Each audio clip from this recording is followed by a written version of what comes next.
નમસ્કાર વિદ્યાર્થી મિત્રો, શ્રી એસએન વિદ્યાલય દ્વારા ચાલતા ઈ લર્નિંગ પ્રોગ્રામમાં ફરી એક વખત આપ સૌનું અભિવાદન કરું છું. વિદ્યાર્થી મિત્રો, ધોરણ 10 ગદ્ય નંબર 6 કાષ્ઠખંડ એટલે કે લાકડાનો ટુકડો, એનો આપણે પહેલો ભાગ અને બીજો ભાગ જે છે એ ગયા વિડીયોમાં આપણે જોઈ ગયા. આજે એનો છેલ્લો ભાગ કેવો છે ને એ આપણે ખાસ આમાં જોવાનું છે. પ્રશ્ન આપણા માટે એ છે કે કાષ્ઠખંડ એટલે લાકડાનો ટુકડો, અને એને ધ્યાનમાં રાખીને ગુરુ શિષ્ય પરંપરા, ગુરુજી છે એ શિષ્યને કંઈક નવું જ્ઞાન આપવાનો પ્રયત્ન કરે છે. એમાં લાકડાના ટુકડાને ધ્યાનમાં રાખીને એક નવો સંદેશો, મનુષ્ય જીવનને ઉપયોગી એવી બાબત જે છે એ ખાસ કરીને આ ગદ્યમાં રહેલી છે. પ્રાચીન સમયની આપણે વાત કરીએ તો ગુરુ શિષ્ય પરંપરા, ગુરુ શિષ્ય પ્રણાલી, સરસ મજાનું એમ કહેવાય કે કુદરતી સાનિધ્યમાં ગુરુજીનો આશ્રમ હોય અને આશ્રમમાં રહીને જ દરેક વિદ્યાર્થીઓએ એ વિદ્યા અભ્યાસ જે છે એ કરવાનો રહેતો. અહીંયા વાત કંઈક એવી છે કે ગુરુજી હર હંમેશ એ એવું વિચારતા કે હું શિષ્યોને નવું જ્ઞાન ક્યારે આપું, અને એની સામે શિષ્યો પણ એટલા જ ઉત્સુક અને આતુર કે ગુરુજી હવે નવું જ્ઞાન ક્યારે આપશે. એ બાબત જે છે એ ખાસ કરીને આ ગદ્યમાં સચવાયેલી છે. એટલા માટે જેને ધ્યાનમાં રાખીને લાકડાના ટુકડાને ગુરુજી શિષ્યોને નવો ઉપદેશ આપે છે કે એક વખત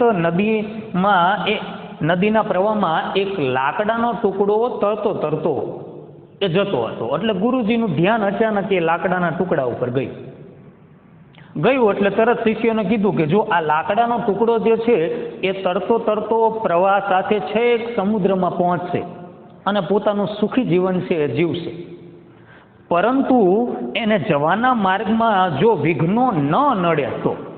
એમાંના 4 વિઘ્નોની વાત કરીએ. એમાં પહેલી એવી વાત હતી કે કિનારા સાથેનું જોડાણ. બીજું એવું કીધું હતું કે ભારની અધિકતાને કારણે પાણીમાં ડૂબી જવું. ત્રીજું એવું હતું કે વમળમાં પડવું, અને ચોથું નદીના પાણીથી વિખૂટા પડવું. જો આ 4 વિઘ્નોમાંથી સારી રીતે પેલો લાકડાનો ટુકડો જે છે પસાર થઈ જાય તો આપણે એમ કહેવાય કે સુખી જીવન જીવે એમ માને. પણ જો એને સુખી જીવન જીવવું હોય તો આવા વિઘ્નોમાંથી પસાર થવું પડે. એમ મનુષ્ય જીવનમાં પણ ઘણા બધા આવા વિઘ્નો છે. કારણ કે મનુષ્ય એટલે લાકડાના ટુકડાને આપણે સમજો, લાકડાનો ટુકડો એટલે મનુષ્ય, નદી એનો પરિવાર છે, અને એની અંદર રહેલો પ્રવાહ એ કેવો છે, સ્નેહરૂપી વહે છે. તો અહીંયા પણ મનુષ્ય જીવનમાં જેવી રીતે લાકડાના ટુકડાને 4 વિઘ્નો નડે છે, એવી જ રીતે મનુષ્ય જીવનના પણ ઘણા બધા એવા વિઘ્નો હોય છે. જે રીતે પેલા લાકડાના ટુકડાને સમુદ્ર સુધી પહોંચવા માટે ઘણા બધા વિઘ્નોનો સામનો કરવો પડે છે, એમ સંસાર રૂપી જે સમુદ્ર છે, આ સંસાર એક સમુદ્ર છે, ને એમાં પણ માણસે સુખી જીવન જીવવા માટે થઈને ઘણા બધા વિઘ્નો છે. એમાંના 4 વિઘ્નો એ લાકડાના ટુકડાના છે. એવા 4 વિઘ્નો જે છે એ મનુષ્ય જીવનના છે.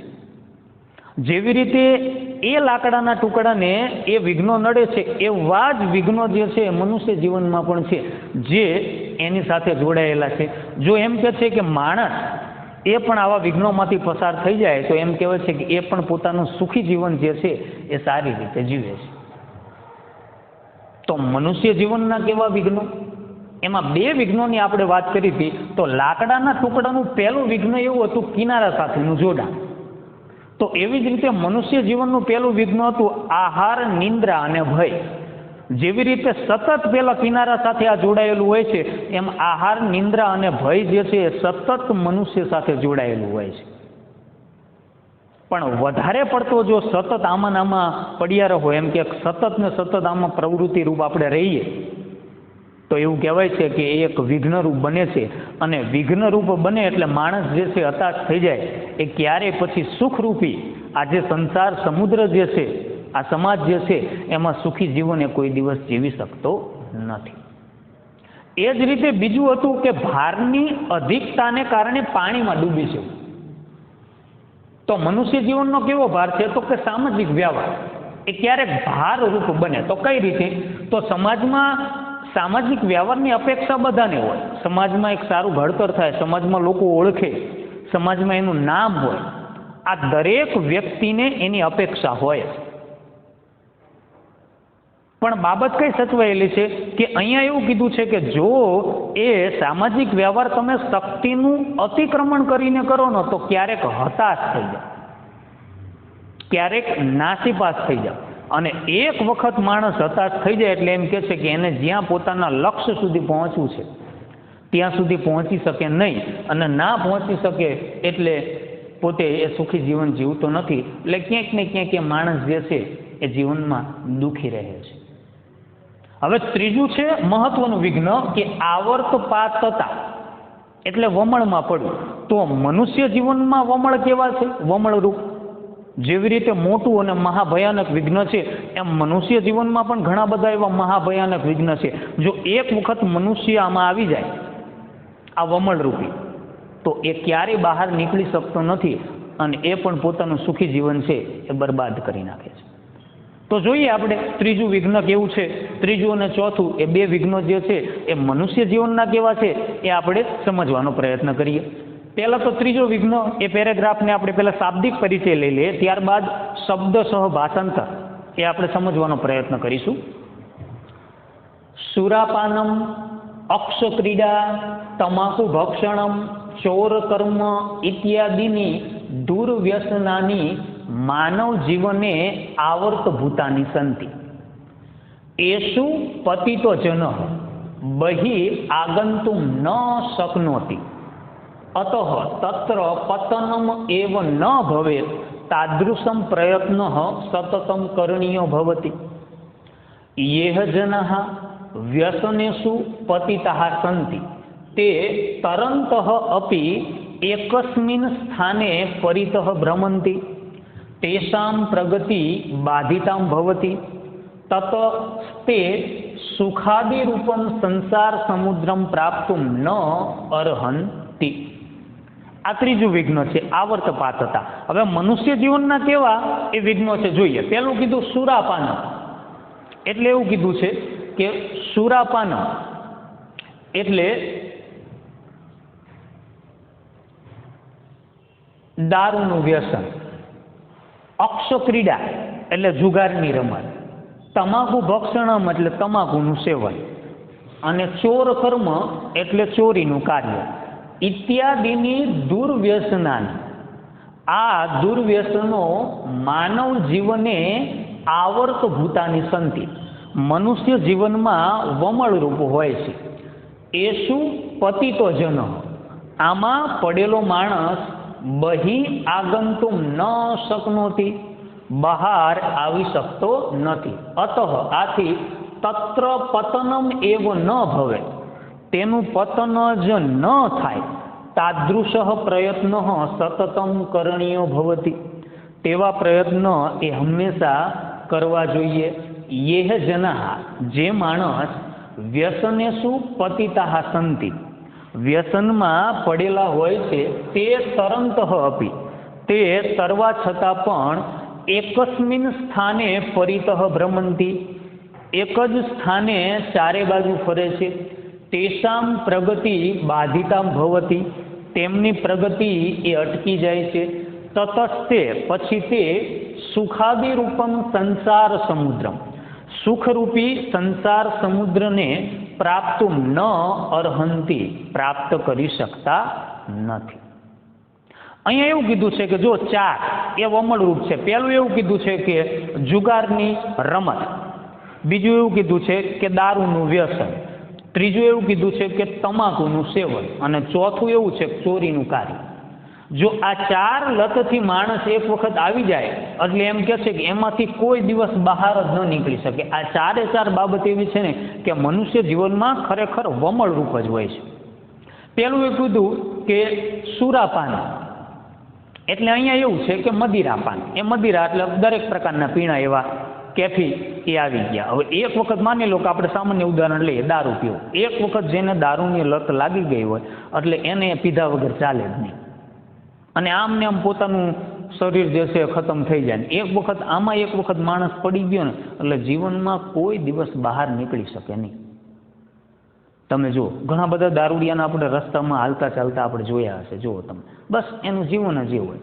ઘર બાર કંઈ હોય નહીં, હોય તો છોડી દીધું હોય, ગમે તે ઓટલે સુઈ રહેવાનું, પીને પડ્યું રહેવાનું, બસ બીજું કંઈ નહીં. પાછું એમને મળી રહે પીવાનું. ભાન એમને બધી હોય, પણ એ શું છે કે એક વખત એ લતમાં આવી જાય ને પછી એ છૂટતું નથી. અને ના છૂટે એટલે પોતાનું શરીર, પોતાની જિંદગી આખી બરબાદ થઈ જાય. એક વખત એની લત લાગે એટલે માણસ જે છે એમાંથી બહાર આવી જ ના શકે. અને એમાંથી બહાર આવવું એ પછી અઘરી વસ્તુ છે, એ કોઈ પણ પછી બાબત હોય. તો ખાસ કરીને એ અહીંયા એ સચવાયેલી છે. બીજું એવું કીધું કે અક્ષ ક્રીડા એટલે જુગારની રમત. તો આ પણ એવું તમે જુઓ, ખાલી પત્તે રમવું એ જુગાર નહીં. જુગાર ઘણા બધા પ્રકારના હોય. કોઈ સટ્ટા હોય, કોઈ પછી જુગારમાં હોય, કોઈ કસીનો. આ એક પ્રકારના બધા જે છે એ જુગાર જ છે, એમ જ સમજવું કે જુગારની રમત. એક વખત માણસ જુગારની લત લાગી જાય એટલે પછી કોઈ દિવસ બહાર આવી શકે જ નહીં. આપણને એમ લાગે કે ચલો સાહેબ એક પ્રશ્ન કરીએ કે જુગાર તો પૈસા હોય તો રમાય, નહીં તો એ શું કરે? હા, પણ બને એવું કે આમાં વ્યક્તિ જે છે ને એ માનસિક રીતે સ્વસ્થ હોય. પણ બને તો શું છે કે માની લો કે પૈસા હોય ત્યાં સુધી એ જુગાર રમી લીધો, માની લો કે હારી ગયો, પછી એનું મન શું છે એ સતત એમાં ને એમાં પરોવાયેલું રહે. હા, એ મહેનત કરે, મજૂરી કરે, પૈસા કમાય, પણ ફરી પાછું એ જુગાર રમવા જ પ્રેરાય. શું કામ? કારણ કે એને એમ છે કે જ્યાં પૈસા હું હારી ગયો છું આટલા બધા, એ આખી જિંદગી ગમે એમ આપણે મહેનત કરીએ ને તો એમાં કાંઈ ભેગું ન થાય. એટલે પૈસો પાછો કેવી રીતે આવશે? તો જ્યાં નાખ્યો છે ને ત્યાં જ પાછો આવશે. એટલે એવી માનસિકતા એ ધરાવે અને ફરી પાછો એ રમવા જાય. એટલે વધારે ને વધારે ઊંડો ઉતરતો જ જાય. પછી એમાંથી કોઈ દિવસ બહાર જ ના નીકળે. એટલે જેટલા એની પાસે પૈસા આવે ને એટલે ફરી પાછો એ જુગાર રમવા માટે પ્રેરે. તો આ એક દુર્વ્યસન એમ કેવું હોય તો કહી શકાય કે આ વમળ રૂપ જ છે કે આમાં માણસ એક વખત આવી જાય ને એટલે બીજું એને કંઈ સૂઝે જ નહીં. અને એની એક વખત એની લતે લાગેલો માણસ જે છે એ જીવનમાં કોઈ દિવસ એ આગળ વધી શકતો નથી. એવું ને એવું છે તમાકુનું ભક્ષણ, તમાકુ, બધા જ પ્રકારના તમાકુના વ્યસન. જો આ લત એવી છે કે એક વખત એને જોઈએ, પછી અફીણ, ગાંજો જે આપણે કહેતા હોઈએ, તમાકુ છે, આ એક પ્રકારના બધા એમ કહેવાય છે કે કેફી દ્રવ્ય, કે એક વખત માણસને એની લત લાગે ને એટલે એને કંઈ સૂઝે જ નહીં. નો કામ સૂઝે, માનસિક રીતે પણ સ્વસ્થ ના રહી શકે. એને એ બાબત જે છે ફરજિયાત જોઈએ જ. ત્યાં સુધી બીજું કંઈ કામ ના થાય, ત્યાં સુધી ડગલું આગળ માંડે નહીં.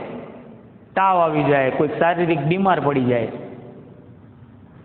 તો આ તમાકુ અને ચોરીનું કાર્ય. જે માણસ ચોરી કરીને જીવતો હોય ને જીવનમાં બીજું એ શું કરે? કાંઈ ન કરે. મોટા ચોર હોય ને તમે જુઓ, 12 મહિને બસ એકાદી મોટી ધાડ પાડી લે ને એને એમ થાય કે હવે એને આપણે 2 વર્ષ સુધી બેઠા બેઠા ખાવું જ છે ને. ગાડીમાં ફરતો હોય, હોટલોમાં જમતો હોય, બંગલામાં રહેતો હોય. હવે એ કંઈ થોડો કંઈ કામ કરવા જાય, બસ ચોરી કરે, પોતાનું જીવન ચલાવે.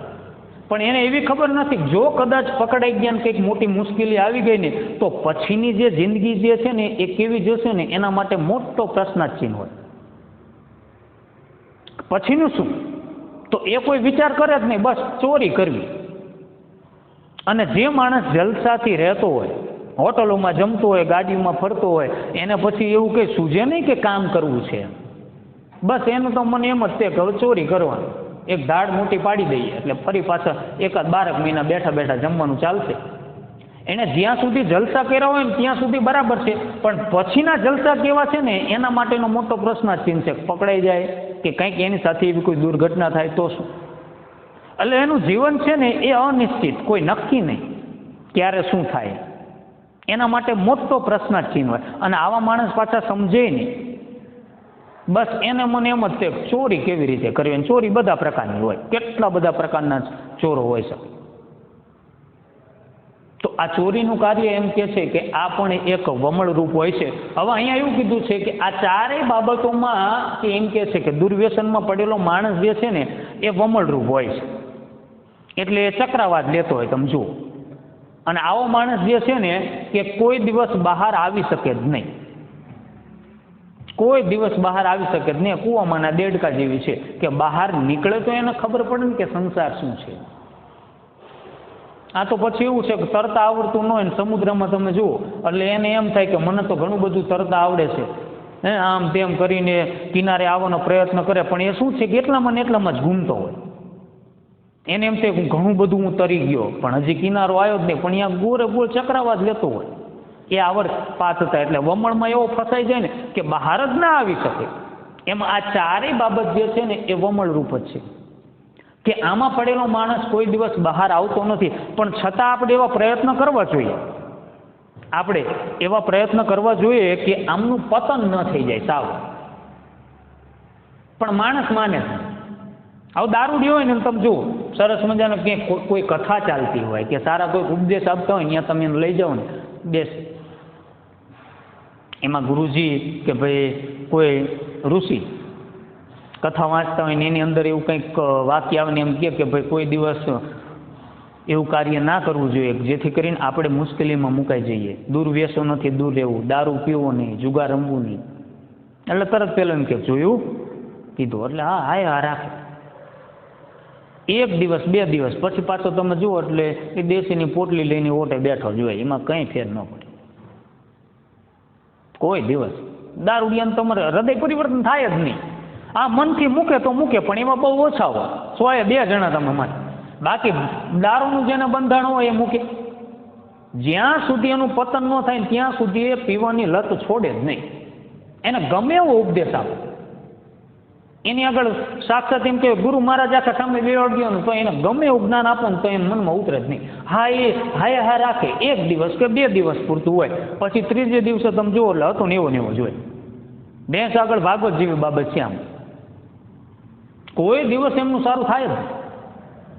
એ ચારે ચાર બાબત તમે જુઓ. આ તો એક સામાન્ય મેં ઉદાહરણ આપ્યા કે જેથી કરીને શબ્દ તમને સમજાય. ઘણા બધા ઉદાહરણ આની સાથે તમે જોડી શકો. તો એ બાબત જે છે તે આવા માણસો જે છે એ કોઈ દિવસ એનું કંઈ થાય જ નહીં. આ એક વખત આ લતના ચક્કરમાં આવી ગયો ને એટલે એમ કહેવાય જીવનમાં કંઈ કરી ના શકે, બરબાદ થઈ જાય. પણ આનું પતન ન થાય એવો પ્રયત્ન કરવા જોઈએ. પણ જે માણસો આ વ્યસનમાં પડેલા હોય ને એમ કીધું છે, અને આ તરવા છતાં પણ ગમે એટલું તરે ને તો એ કિનારા સુધી પહોંચે જ નહીં, બસ એ ચક્રાવા જ લેતું. અને આવા માણસો જે છે એમની પ્રગતિ અટકી જાય જીવનની, અને પ્રગતિ અટકી જાય એટલે એ સુખરૂપી જે સંસાર સમુદ્ર જે છે એમાં એ સુખી જીવન જીવી શકતો નથી. તો આ બાબત એ અહીંયા સચવાયેલી છે. હવે પહેલાં તો એક કામ કરીએ, ત્રીજો જે એટલે કે ત્રીજું જે આપણું વિઘ્ન જે છે એમાં મહત્વના શબ્દાર્થ કેવા છે એને એક આપણે અલગથી યાદી લઈ લઈએ અને ત્યારબાદ આને ફરી પાછો ભાષાંતરમાં શબ્દસહ સમજવાનો આપણે પ્રયત્ન કરીશું. જો પહેલું એ કીધું સુરાપાનમ એટલે મદિરાપાન, અક્ષ ક્રીડા એટલે જુગારની રમત. પછી આ તો બે સમજાય સારી રીતે.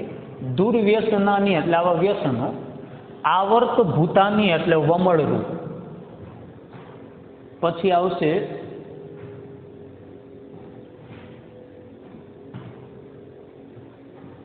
પરિતઃ એટલે ચારે બાજુ, બાધિતા ભવતી એટલે અટકી જાય છે. બસ બાકીના શબ્દ ન અર્હંતી એટલે પ્રાપ્ત કરી શકતો નથી. પ્રાપ્તુમ ન અર્હંતી એટલે પ્રાપ્ત કરી શકતો નથી. એટલે 4 થી 5 જે છે એ મહત્વના એના આ રીતના શબ્દાર્થ છે. હા, ત્રીજાની એક ખાસ કે ત્રીજું જે છે તમને ગુજરાતી પ્રશ્નમાં પૂછાય કે આવર્ત ભૂતાની અથવા આવર્ત પાતતા અથવા વમણમાં પડ્યું, આ રીતે પ્રશ્ન પૂછાય ગુજરાતીમાં. તો ભાષાંતરને ધ્યાનમાં રાખીને એ ગુજરાતીમાં પ્રશ્ન તમે લખી શકો. હવે માની લો કે તમને એવી એક ટૂંકનોંધ પૂછાય કે આવર્તપાતતા નામનું વિઘ્ન, તો હવે એની ટૂંકનોંધ આપણે કઈ રીતે લખશું? તો પહેલી વાત તો એ કે ગદ્યમાં કોઈ કર્તા કૃતિ છે નહીં એટલે આપણે એને દર્શાવવાના આવશે નહીં. પણ પ્રસ્તાવના જે છે પાઠ્યપુસ્તકની એને ધ્યાનમાં રાખીને અને શરૂઆતની જે પ્રસ્તાવના જે છે ભાષાંતરને ધ્યાનમાં રાખીને એ બેને ધ્યાનમાં રાખીને 6 થી 7 લીટીનો જે પેરેગ્રાફ જે છે એ તમે પ્રસ્તાવના સ્વરૂપે લઈ શકો. અને ત્યારબાદ ફકરો પાડીને કે આવર્તપાત હતા એટલે વમણમાં પડવું, અને ભાષાંતરના અર્થમાં તમે આ રીતે લખી શકો. એ ભાષાંતર લખો એટલે સરસ મજાની ટૂંકનોંધ જે છે એ તમારી બની જાય. મારા ખ્યાલથી પૂરેપૂરા માર્ક વિદ્યાર્થીને આ રીતના મળે. કોઈ પણ ટૂંકનોંધ જે છે ભાષાંતરને ધ્યાનમાં રાખીને જ વિદ્યાર્થીએ જે છે એ લખવાની રહેશે. એટલે એ બાબતને ધ્યાનમાં રાખો ને, કોઈ પણ બાબત એવી મૂંઝાવા જેવી છે નહીં. ફરી એક વખત એનું ભાષાંતર કેવું થશે ધ્યાનમાં લઈ લઈએ.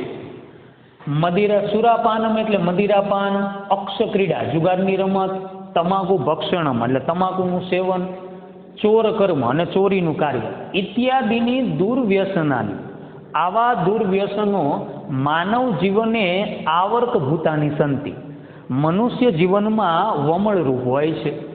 એ શું પતિતો જન, આમાં પડેલો માણસ બહી આગંતુમ ન શકનોતી, બહાર એ આવી શકતો નથી. અતઃ આથી તત્ર તેનું પતનમ એવ ન ભવેત, પતન જ ન થાય. તાદૃશમ પ્રયત્ન સતતમ કરણીયો ભવતી, તેવા પ્રયત્નો એ હંમેશા કરવા જોઈએ. જે યહ જના, જે માણસ વ્યસને શું પતિતા સંતિ, વ્યસનમાં પડેલા હોય છે, તે તરંત અપી, તે તરવા છતાં પણ એકસ્મિન સ્થાને પરિતઃ ભ્રમંતી, એક જ સ્થાને ચારે બાજુ ફરે છે. તેષામ પ્રગતિ બાધિતા ભવતી, તેમની પ્રગતિ અટકી જાય છે. તતઃ તે પછી તે સુખાદિ રૂપમ સંસાર સમુદ્રમ, સુખરૂપી સંસાર સમુદ્રને પ્રાપ્તુમ ન અર્હંતી, પ્રાપ્ત કરી શકતા નથી. તો આ બાબત એ અહીંયા છે.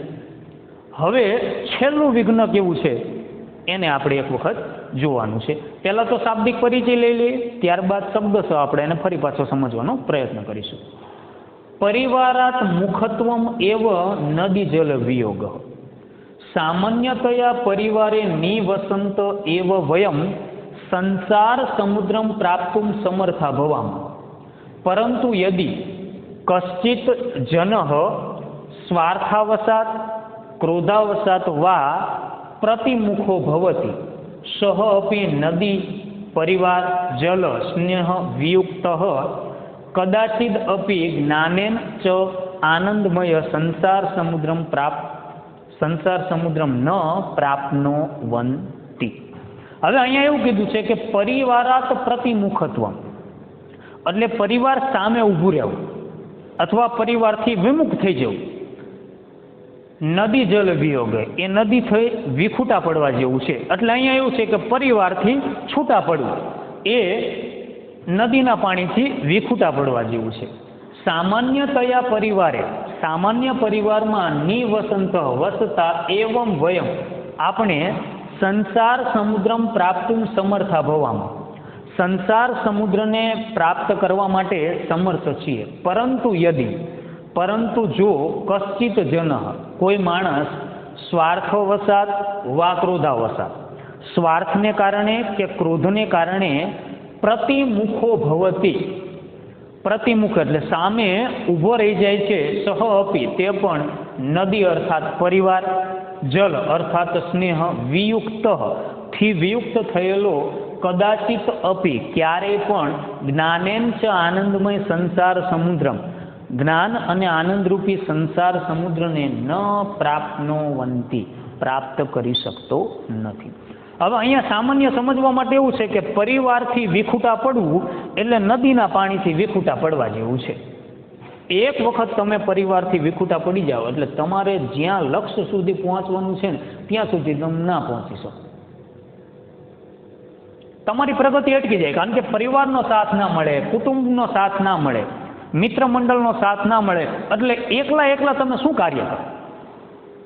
ક્યાંક ને ક્યાંક એવી મુશ્કેલીઓ મળે અને ક્યાંક ને ક્યાંક એવી અડચણ ઊભી થાય કે જેથી કરીને પરિવારનો સાથ એ જરૂરી બને છે. આવા માણસ માનસિક રીતે સ્વસ્થ હોય, પોતે મજૂરી કરે, જીવન જરૂરી ખાય એટલું કમાય, દરરોજનું દરરોજ થાય, પણ એને જો સ્વપ્ન છે કે પોતાના લક્ષ્ય સુધી પહોંચવું છે, ત્યાં સુધી ના પહોંચી શકે. એટલે અહીંયા એવું છે કે જો સામાન્ય પરિવારમાં જીવન જીવતા હોય ને એ માણસ એમ કે છે કે પોતે પણ સંસાર સમુદ્રને પ્રાપ્ત કરી શકે આ સુખરૂપી. એવું નથી કે પૈસાવાળા વ્યક્તિ હોય અથવા જે રાજા રજવાડાઓ ઘોડે સંપત્તિ હોય એ જ સુખી જીવન જીવી શકે, એવું નથી. સામાન્ય પરિવારના લોકો પણ એમ કહેવાય છે કે આવું સુખીરૂપી જીવન જીવી શકે છે. પણ જો એવું કહે છે કે કોઈ માણસ પરિવારથી વિખૂટો થઈ જાય, હવે પરિવારથી વિખૂટા થવા માટેના બે કારણ મુખ્ય અહીંયા દર્શાવ્યા છે. એક કીધું કે સ્વાર્થને કારણે, એક કીધું ક્રોધને કારણે. ક્રોધની બાબત તો આપણે પહેલાંય આગળના ક્યાંક ગદ્યમાં આપણે કે પદ્યમાં આપણે સમજી ગયા છીએ કે ક્રોધના કારણે માણસ જે છે ને એ હતાશ થઈ જાય. સ્વાર્થ, અમુક સ્વાર્થ જણાયેલો હોય. ક્યારેક એવું કાર્ય કરતા હોય ને અને તો કુટુંબને ના ગમતું હોય, લોકોને ન ગમતો હોય, પરિવારના લોકોને ના ગમતું હોય, અને આ પૈસા કમાતો હોય 2 નંબરના. એટલે અહીંયા પ્રશ્ન શું થાય, એ મનમાં એવું સમજે કે લોકો મારાથી ઈર્ષા કરે છે, મારો સ્વાર્થ કરે છે કે હું પૈસાવાળો થઉં, કે હું પૈસા કમાઉં. એમાં એ લોકો રાજી નથી. પણ એ પૈસા જે છે એ યોગ્યતાના નથી, કર્મનિષ્ઠ નથી. એટલે અહીંયા એવું છે કે કા માણસ સ્વાર્થને કારણે પરિવારથી દૂર થઈ જાય અને ક્યાં ક્રોધને કારણે. અને એક વખત પરિવારથી માણસ એ દૂર થઈ ગયો એટલે એ એમ જ સમજવાનું, નદી એટલે કે પરિવાર જે છે આપણો, અને એમાં કેવું પાણી છે તો કે સ્નેહ. આ પ્રેમથી એ વંચિત રહી જાય છે, સંયુક્ત કુટુંબમાંથી જતો રહે છે. અને એમ કહે છે કે આવો એક વખત આનાથી વિખૂટો પડેલો માણસ જે છે એ ક્યારેય પણ જ્ઞાન અને સુખથી પૂર્ણ એવા આનંદરૂપી સંસાર સમુદ્રને એમ કહેવાય કે ક્યારેય એ પ્રાપ્ત કરી શકતો નથી. બહુ સરસ મજાની બાબત આપી છે. એક વખત પરિવારથી વિખૂટો માણસ થઈ જાય, પણ કારણ 2 છે, કા સ્વાર્થને કારણે કા ક્રોધને કારણે. ક્યારેક એવું બને કે કુદરતી આફતમાં ઘરનું કોઈ સભ્ય રહે નહીં અને પરિવારથી વિખૂટો થઈ જાય, તો એવા માણસની અહીંયા વાત નથી. હયાતી છે. અને એવું કીધું કે સ્વાર્થને કારણે, ક્રોધને કારણે જો ક્યારેક આવું બને તો એ માણસ જે છે પરિવારથી એક વખત વિખૂટો થઈ જાય પછી પૂરું, કે એના જે લક્ષ્ય સુધી પહોંચવાનું છે ને ત્યાં સુધી પહોંચે નહીં. પછી એકલો અટુલો માણસ રહી જાય, કોઈ કહેવાવાળું હોય નહીં, એને જેમ કરવું હોય એમ કરે. અને આવા માણસને યોગ્ય સલાહ મળે નહીં. એટલે માણસ ક્યાંક ને ક્યાંક એવું કાર્ય કરી બેસે કે જીવનમાં એને પસ્તાવાનો વારો આવે. અને પછી એક વખત માણસ નાસીપાસ થઈ જાય પછી જીવનમાં ક્યારેય આગળ ના વધી શકે, હતાશ થઈ જાય. અને એવા આગળ વધવાવાળા માણસો બહુ આપણે ઓછા જોયા છે, કે એક વખત પડી ગયો હોય ને પડી પાછો ઊભો થવાવાળા માણસો બહુ ઓછા હોય. પડી ભાંગેલો માણસ. એટલે અહીંયા એવું છે કે જો પરિવારથી વિખૂટો થઈ જાય તો એ પણ જીવનમાં ક્યારેય એ યોગ્ય જીવન જીવી શકે નહીં. અને એ પણ આનંદરૂપી એ સંસાર સમુદ્રને એમ કહે છે કે ક્યારેય પ્રાપ્ત કરી શકતો નથી. હવે આના પહેલા શબ્દાર્થ ધ્યાનમાં લઈ લઈએ, ફરી પાછું આનું ભાષાંતર લઈ લેજો. પરિવાર મુખત્વમ એટલે પરિવારથી વિખૂટા પડવું. નિવસંત એટલે રહેતા. સમર્થા ભવમ એટલે સમર્થ છીએ. કશ્ચિત એટલે કોઈ. સ્વાર્થાવસાત વા ક્રોધાવસાત એટલે સ્વાર્થને કારણે કે ક્રોધને કારણે પ્રતિમુખો ભવતી સામે ઊભો રહે છે. વિયુક્ત એટલે વિકૂટો પડેલો. બસ બાકીનું તો સહેલું છે. ન પ્રાપ્નોતી એટલે પ્રાપ્ત કરી શકતો નથી. જોઈએ ભાષાંતર. પરિવારાત મુખત્વમ પરિવારથી વિખૂટા પડવું એવ જ નદી જલ વિયોગ નદીથી વિખૂટા પડવા જેવું છે. સામાન્યતયા પરિવારે નિવસંત સામાન્ય પરિવારમાં રહેતા એવમ વયમ આપણે સંસાર સમુદ્રમ પ્રાપ્તુમ સમર્થા ભવામાં સંસાર રૂપી સમુદ્રને પ્રાપ્ત કરવા માટે સમર્થ છીએ. પરંતુ યદિ કશ્ચિત જન પરંતુ જો કોઈ માણસ સ્વાર્થવશાત વા ક્રોધાવશાત સ્વાર્થને કારણે કે ક્રોધને કારણે પ્રતિમુખો ભવતી વિખૂટો થઈ જાય છે. સહ અપી તે પણ નદી એટલે કે પરિવાર, જલ પાણી અર્થાત કે સ્નેહ, વિયુક્ત થી છૂટો પડેલો, કદાચિત અપી ક્યારેય પણ, જ્ઞાનેન ચ સુખેન જ્ઞાન અને સુખી એવા આનંદમય સંસાર સમુદ્રમ આનંદરૂપી સંસાર સમુદ્રને ન પ્રાપ્નોતી પ્રાપ્ત કરી શકતો નથી. તો આ એ છેલ્લું વિઘ્ન છે. ખાસ તમારે આ બાબતને ધ્યાનમાં રાખવા. લાકડાના ટુકડાના 4 વિઘ્નો, એની સાથે મનુષ્ય જીવનના 4 વિઘ્નો. નંબર 1 યાદ રાખવા માટેનું બહુ સરળ આની રીત. લાકડો ટુકડો એક બાજુ મનુષ્ય. નંબર 1 કિનારા સાથેનું જોડાણ, તો આ બાજુ શું આવશે? મનુષ્ય જીવનનું આહાર, નિંદ્રા અને ભય. પછી અતિશય ભારને કારણે ડૂબી જવું, તો સામાજિક વ્યવહાર. ત્રીજું વમળમાં પડવું, તો એ 4 આવશે. મદિરાપાન, જુગારની રમત, તમાકુનું સેવન અને ચોરીનું કાર્ય. અને છેલ્લે નદીના પાણીથી વિખૂટા પડવું તો પરિવારથી વિખૂટા પડવું. તો આમ ચારે બાબત જુઓ તમે સરખામણી કરો તો એક જોડકું કદાચ પૂછાય ને તોય તમને સારી રીતે તમે એને લખી શકો. તો આ 4 વિઘ્નોમાંથી એમ કહેવાય છે કે છેલ્લી લીટી એવી આપેલી છે કે આ 4 વિઘ્નોમાંથી જો માણસ એ પસાર થઈ જાય તો જ્ઞાન અને સુખથી પૂર્ણ એવા આનંદરૂપી સંસાર સમુદ્રને જરૂરથી પ્રાપ્ત કરી શકે છે. પણ આ વિઘ્નો ન હોય તો લાકડાના ટુકડાને ધ્યાનમાં રાખીને મનુષ્ય જીવનનો બહુ સરસ મજાનો સંદેશ જે છે એ આપણને અહીંયા આપેલો છે કે મનુષ્યએ પણ આ બાબતોનું ધ્યાન રાખવું જોઈએ, જેથી કરીને એ પણ સંસારરૂપી સમુદ્રમાં, આ સંસારમાં એ સુખમય એ જીવન છે એ જીવી શકે છે. વિઘ્નો તો ઘણા બધા છે, પણ એમાંના 4 મુખ્ય જે છે કે એક લાકડાના ટુકડાનું રૂપક દર્શાવીને એને માધ્યમ બનાવીને મનુષ્ય જીવન સાથે કેવી રીતે સરખામણી કરેલી છે એ બહુ સરસ મજાની એ પાઠમાં અહીંયા સમજૂતી આપેલી છે. તો અહીંયા પાઠ જે છે આપણો પૂર્ણ 4 વિઘ્નો ખાસ તમારે ધ્યાનમાં રાખવા. 2 ટૂંકનોદાની ખાસ તમારે પૂછાય, એક તો ગુરુ શિષ્ય પરંપરા અને બીજું 4 વિઘ્નોમાંથી કોઈ પણ વિઘ્ન પૂછાય. પણ મારી દ્રષ્ટિએ ત્રીજું વિઘ્ન જે છે મહત્વનું, આવર્ત પાત હતા એટલે કે વમળમાં પડવું. તો બંને ટૂંકનોંધ કઈ રીતે લખાય એ સારી રીતે મેં તમને સમજાવી છે. એટલે 2 ટૂંકનોંધ જે છે એ સમજી વાંચી અને વિદ્યાર્થી એમ કહેવાય કે એને જાતે લખવાનો પ્રયત્ન જે છે કરવાનો રહેશે.